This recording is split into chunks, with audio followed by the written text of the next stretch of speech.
I know there's been lots of controversies about the Shroud of Turin. Sure.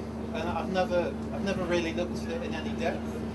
But I know in the Gospel reading, the Gospel of John, after Jesus has been raised from death, it talks about the grave clothes, and it talks about the different strips, and it specifically mentions the part that went round the head was found separately. Yes.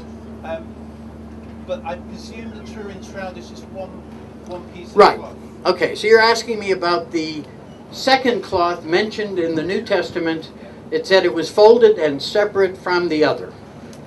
And if you go to Spain, which isn't all that far from here, and you go to Oviedo, Spain, you on the appropriate 3 days of the year, they have a feast day where they display the Sudarium of Oviedo, which has blood stains and other fluid, bodily fluids, probably pleural fluid, most likely from the lungs, but no image, because that would have been put on his body probably even while he was still on the cross after he died, and brought back and taken to the tomb, and then it was removed. And because Jewish law says if there's blood on it, it must be buried with the body, and I'm sure Muslim law is parallel to that, now that I've learned all the parallels that there are. So it had to remain in the tomb with the body, and somebody said to me, well, since the shroud is only one cloth, then it can't be real. And I said, well, over 2,000 years, it is quite possible that two different cloths might have gotten a little separated from each other. And because it doesn't bear an image, it would have been of less interest to the iconoclasts that might want to destroy images. But absolutely exists, still in existence, dated back to what, 5th century is it, or so, David? 7th century. Dated back to the 7th century for sure, with an unbroken chain of custody. So we know, and the bloodstains line up with the image bloodstains on the shroud. So yes, there was a second cloth. It also mentioned the linen strips, but I talked about that earlier, that they didn't wrap the body in strips. They bound the body into the shroud using strips. They did that when my father died as well. And I've seen that in Mideastern funerals, where they sometimes actually carry the bodies. And you can see the strips wrapped around the grave clothes. Yes, sir? You mentioned the cloth of Oviedo. You mentioned the pleural fluid was found on that cloth. Was the analysis of the area that was where the spear,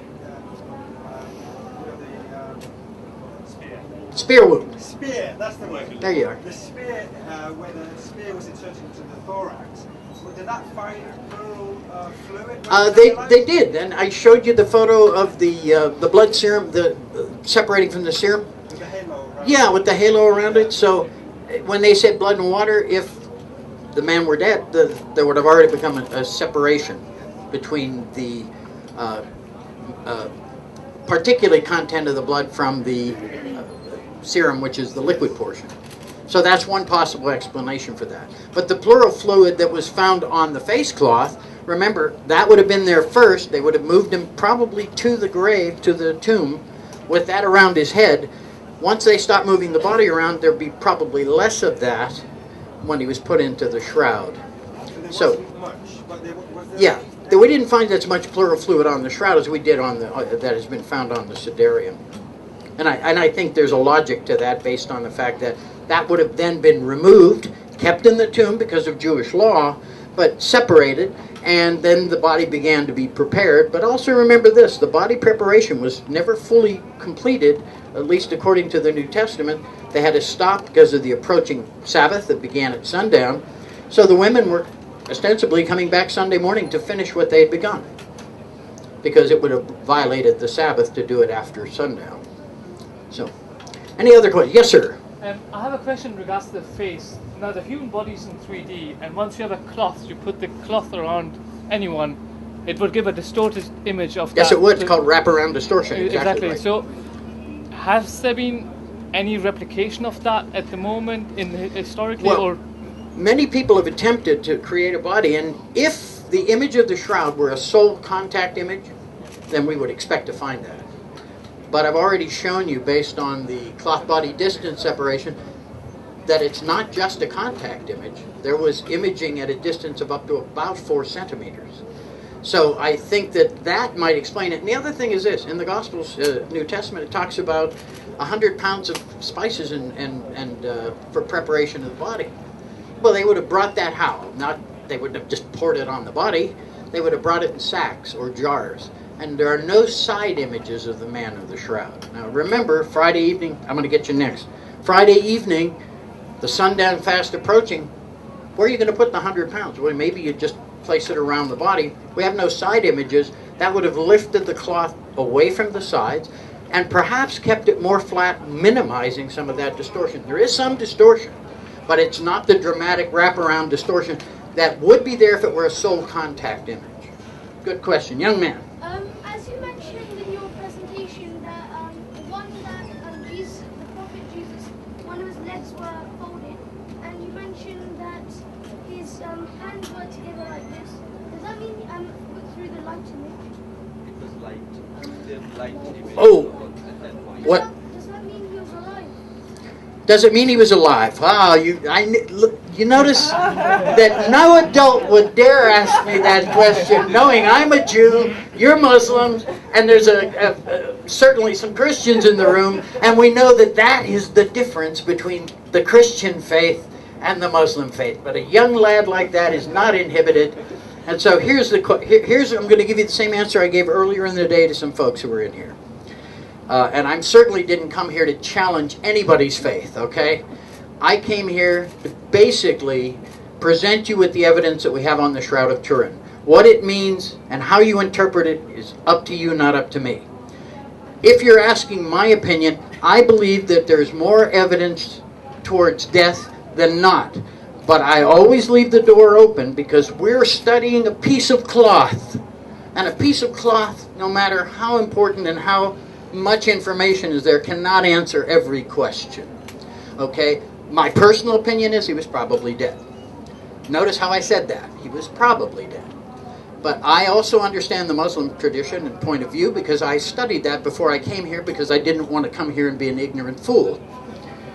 And so I understand that your belief is, and it's not just the Muslims who believe that. We have experts, Kirsten and Gruber, two German researchers. Helmut Felsman's written a whole book on that. So it's not just the Muslim point of view. There are others who believe as well that there's evidence of life. But I happen to have hung out with a couple of forensic pathologists, both who spent many, many decades studying the shroud. They felt he was dead. And I'm an old hippie photographer. So I have to sort of rely on the experts in each discipline. So I have a tendency to lean in that direction, but I leave the door open for that possibility because we're never going to know that for a fact from the Shroud of Turin. So once again, it falls on your shoulders to interpret it based on your own beliefs. I think that's the right answer. You know, somebody came up to me in Canada and said, "You know, that was a great lecture, Mr. Schwartz, but you'll never convince me." And I looked him right in the eye and said, "What makes you think I even care what you believe? That's between you and God. Take it up with him." So some answers the Shroud cannot give us. And I think the best thing is for you to study it, to learn about it, and then decide for yourself what it means. If you go to shroud.com on the front page, 20 years ago I wrote the following words. Given the facts, I believe you have to make up your own mind about this. Thank you. Thank you very much. That's a lovely way to end this one. So One I'd like your question. interpretation of that. Yeah, so we have to wrap up now because the session's going to start shortly, but Barrie will be here again, going through the same presentation again, so those of your friends or colleagues who didn't make it today, you can come tomorrow, and he'll be here throughout the days of all 3 days he's staying with us, so you can come and interact with him and talk to him. Pam's here, we've got David Roth, we've got a selection of Shroud experts, Hugh Farry's here, we've got Simon Brown at the back as well, coming and taking a video of this event as well, so yeah. Jazakallah, thanks everyone for attending, great to see so many people. Thank you. Thank you.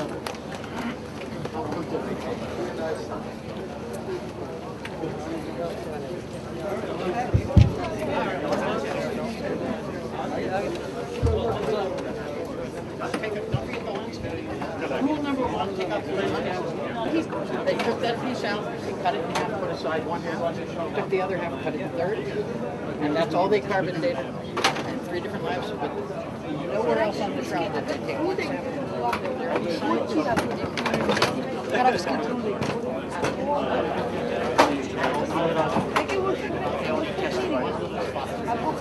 And look at the size of the cloth. Yeah, it's a huge cloth. That means the size of big cloth. Well, no, he was around 5'10", tall, but not. I'm 5'11". Yes, and he wouldn't have been any taller than you. But everybody says too tall. Or some people say. And my answer is, he was a carpenter. He couldn't go to Home Depot and buy the lumber. He had to chop down the tree and carve the lumber himself. He had pretty good upper body strength. Yeah, most Jews, they have big shoulders. Yeah, and you can see that. Well, look, and remember that artists always portrayed him from a low angle looking up. That makes him look.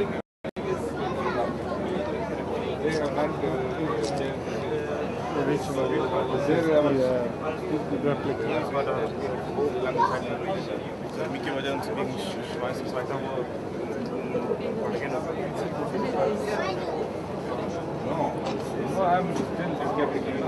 So that. They're typical. I mean, they're first century Romanesque, so they're typical of their time.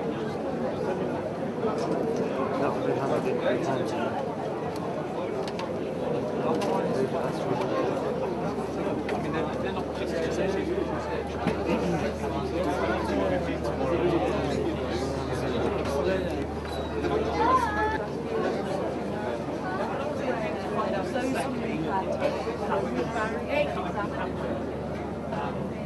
I myself have done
with information that no one would have known until the 1960s. Oh, that's so interesting. Okay. Taking a picture for our social media while you're explaining. Of course, yeah.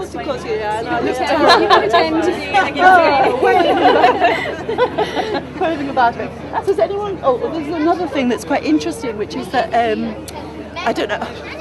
Okay, sorry. I don't know if you can see, but if you look at the heights of both shoulders, the shoulder on the left, as you look at that, comes down. were killing us. Horse deeply aware. And some medical experts from Italy spent some time looking at that. I'm coming to that very point, that what was the objective of this thing happening? This thing coming and this thing remaining so. It is extant now. And this is the doubt. So why should be the doubt? Why, if he was to be the objective of God, who had created our world and who is running all this world, so he was to be objective for some particular purpose. Everything should be. I don't know. You'd have to ask a theologian. I'm a scientist myself. Really? Yes. Which subject? Yeah. Which subject? Biology to start with. Yeah. So we are friends. Will you please Oh yeah. Sorry. correlate the picture with the events? Yes, the biblical events. What we see here then, from start to finish, is what people would think of as a story of the whole of the Passion of Christ. So, if we like to begin with Christ being arrested and taken before the Jewish court, and he may have been hit, and there are examples of perhaps here you can see that the cheek here has got sort of 2 bumps on it, whereas here it's only got 1 bump. So these may be contusions, there may be severe bruises and things like that. He was a relationship of the crown of Yeah. flogging So after being hit and just beaten up, the next thing that happened to him was that Pilate condemned him to be flogged. So we've got the marks of the flogging all down the back here. If you imagine being flogged with one of these, all right, then as these things land on you, they make these little. is that left? Yeah. I mean, this is not a terribly good reconstruction, but anyway, so these little marks, and they produce these dumbbell shapes. You see, you've got 2 big marks and a kind of light bit shading in. So that's the sort of thing, flogged from 2 sides, because we can see some of the marks are facing this way, and some of the marks are going that way. So two scourges, 2 angles, and down here, the person from this side was particularly mean because he went for the legs. So it tells a whole story. You can see how even some people have, by drawing the angles of the connecting the lines, you can see how high the man was, where his whipping stance was. Anyway, so the next thing is then the crowning with thorns, and we've got blood marks dribbling down the back of the head here and the front of the head here. So that's the torture that he had. And then he was given the cross to carry, and some people think they can see big contusions on the shoulder. Whether he was carrying the whole cross, which some people think, or just the crossbar, which others think, there seem to be contusions across the back here. This is not the one Shroud of Turin. It's a photograph of it, yes. It's a photograph of the same as that. This was taken with the angle of the light deliberately at a sharp angle so that you could see the creases better, because some people thought that the creases would show you how it was folded up in distant times. Does it bear the facial impression? This one. It's nearly always shown with these 2 little sort of patches at the top, so the facial impression is this side. So we've had the beating up, scourging, crowning with thorns, taken up to Calvary, where we get nails through the hands and These nails are perhaps similar. These are from Scotland. These are real nails, but they're from. These could be called the replicas. No, they're original, but they're from a Roman fort in Scotland. They're not from the Middle East. I mean, these are of the same period. Yes. Is this the Turin Shroud? Can you period or replica? Yeah. What, this? Yeah. No, this is a photograph of the real thing. A photograph of the Turin Shroud of Turin. Yes, this one was taken in 1938. Right. That one was taken in 1978. And modern ones are taken in 2002. Which one is better? The best one is I think probably Barrie's one, because he was a very professional photographer. But for a really good, if you want to study it in close, any of you got an iPad, if you look up Shroud 2.0, you can look at the shroud in so great detail that you can see every single stitch. Shroud 2.0. Yeah, Shroud 2.0 by haltadefinizioni.com. So now on what about there is a 2.0 use there. One say that very Paul was so that was already there and he was angry.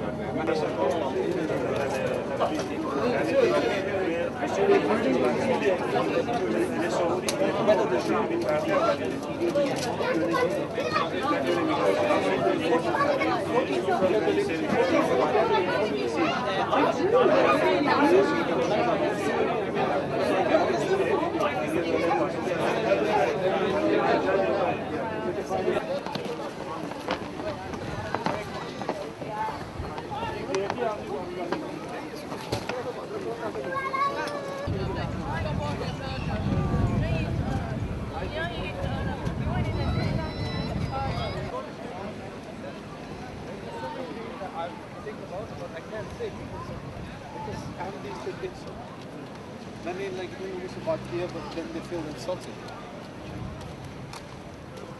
Then it when it's good job.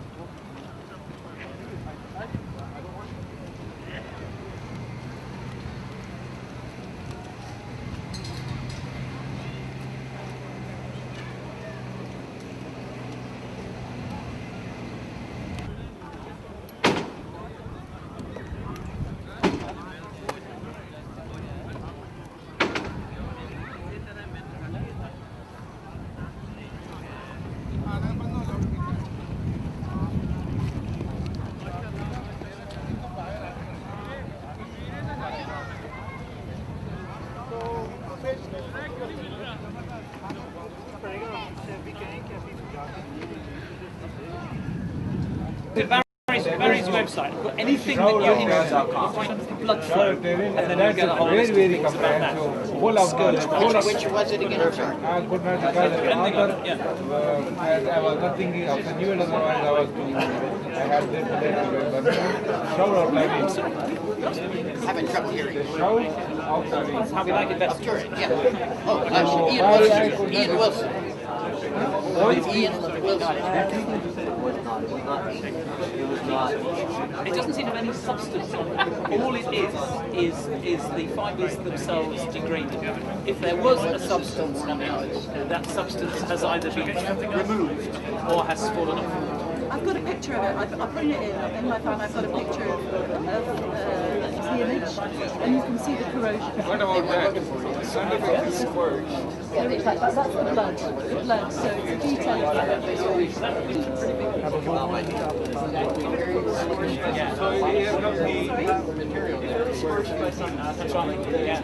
It's like this cotton. And he found any great quantity came from the stupid white union gloves we were wearing, but it was all. And then that was not everything.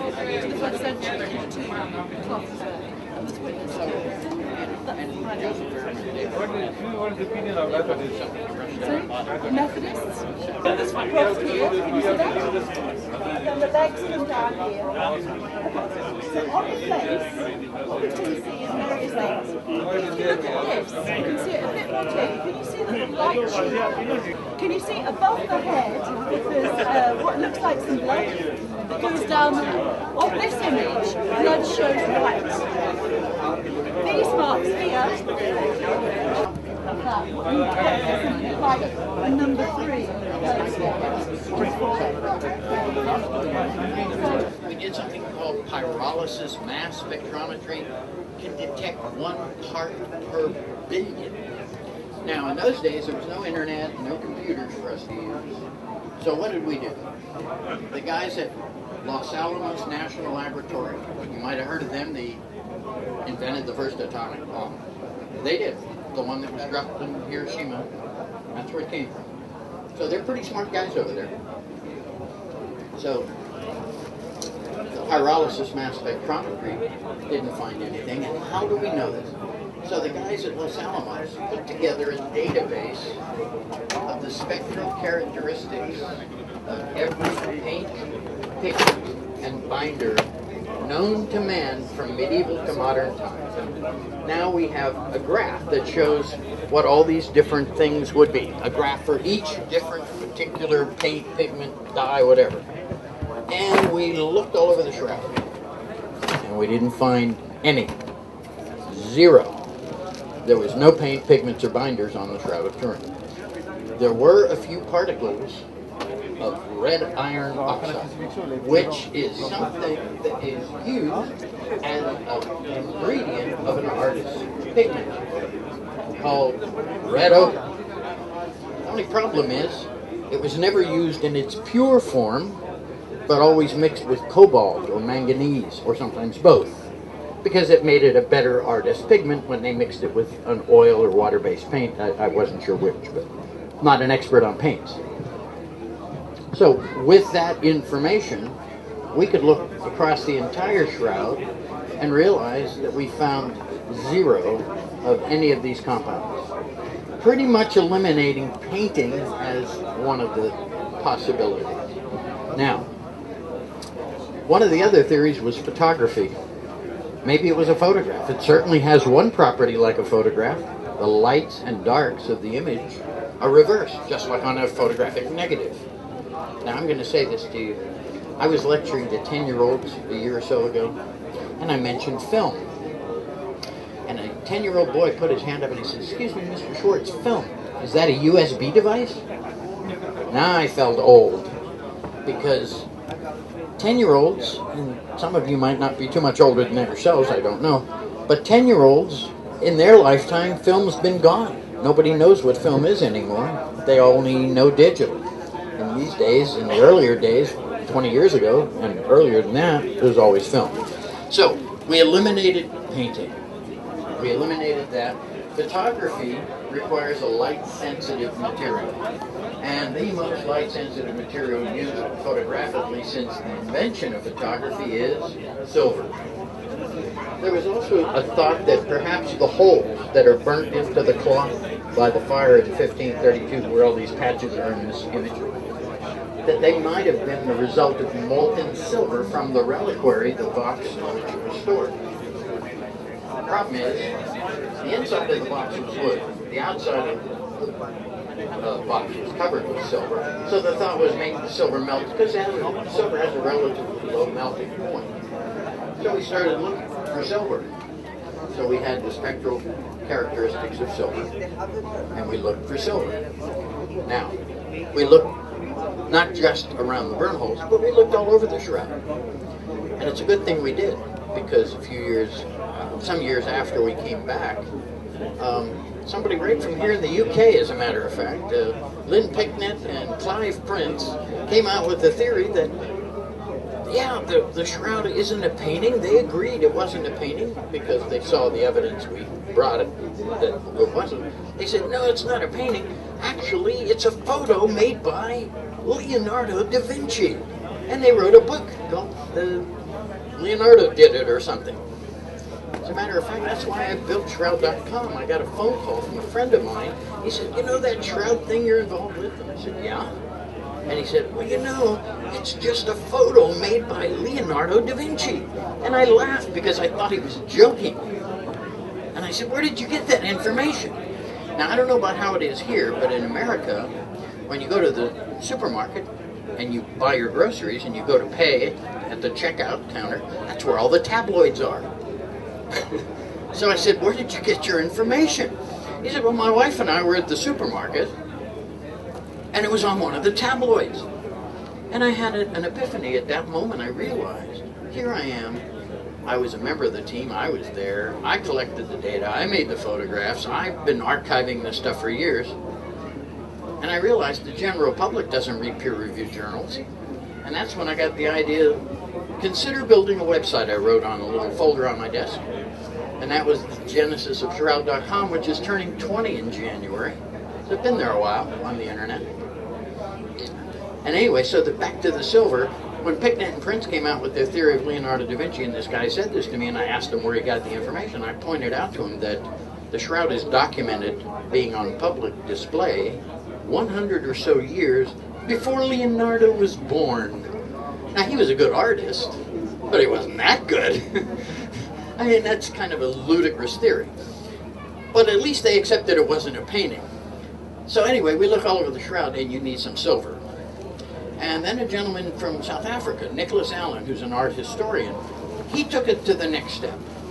Nicholas Allen got himself a statue of a man, coated a piece of linen with a light-sensitive silver emulsion, hung his statue in front of that using a camera obscura, which is just a dark room with a little hole at the end, which acts like a lens and focuses what's outside onto the piece of cloth.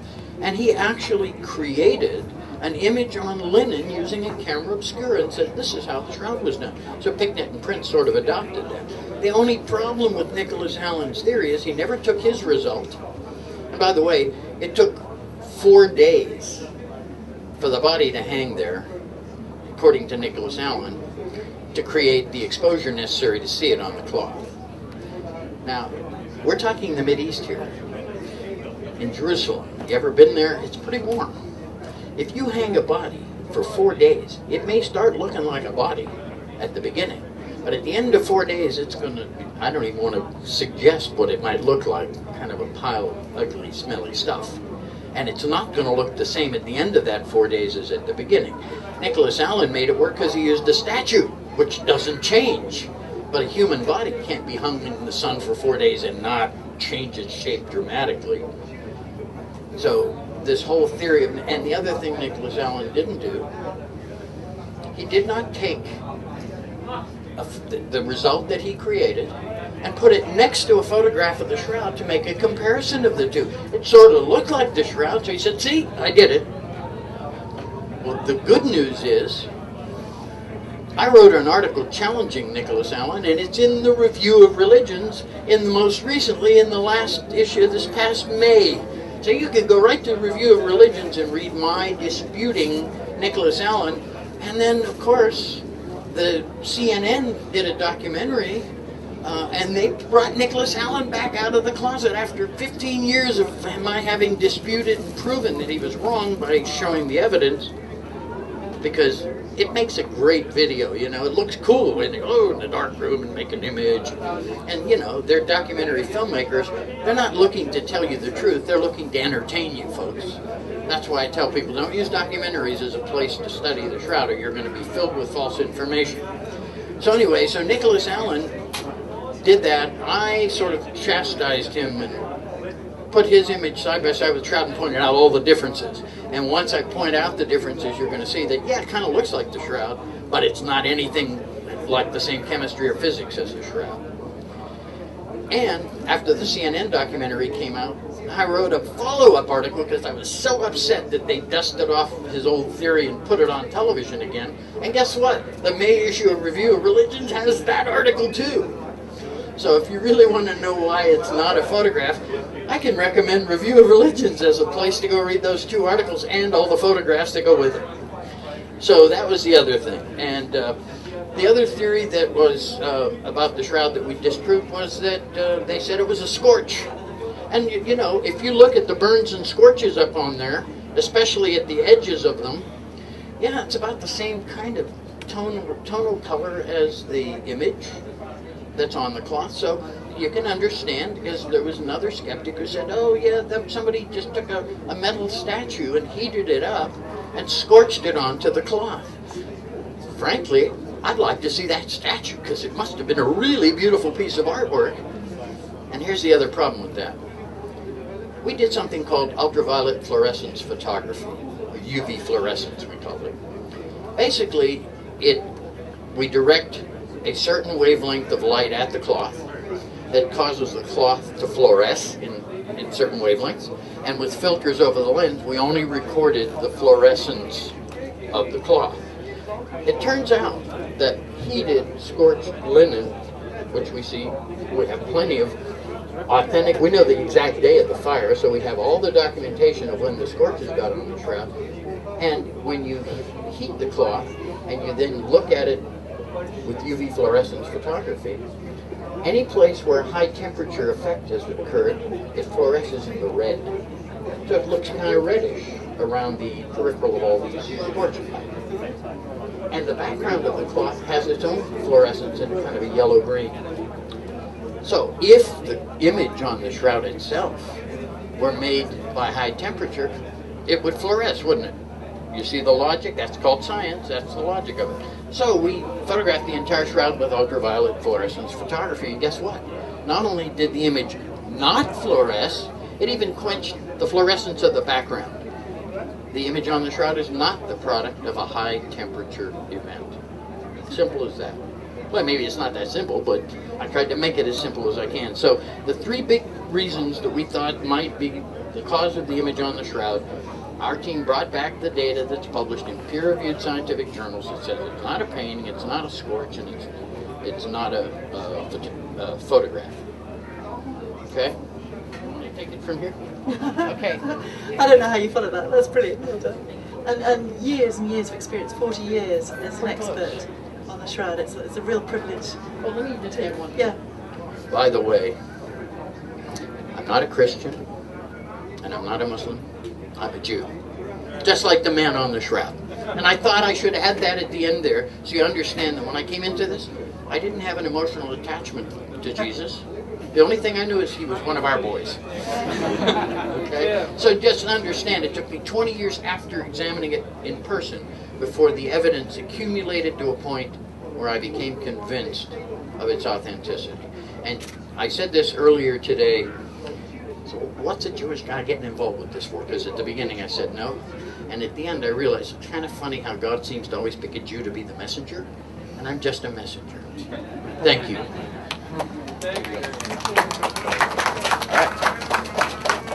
Has anyone got any questions? Has anyone got questions? I think that was quite comprehensive. Thank you very much.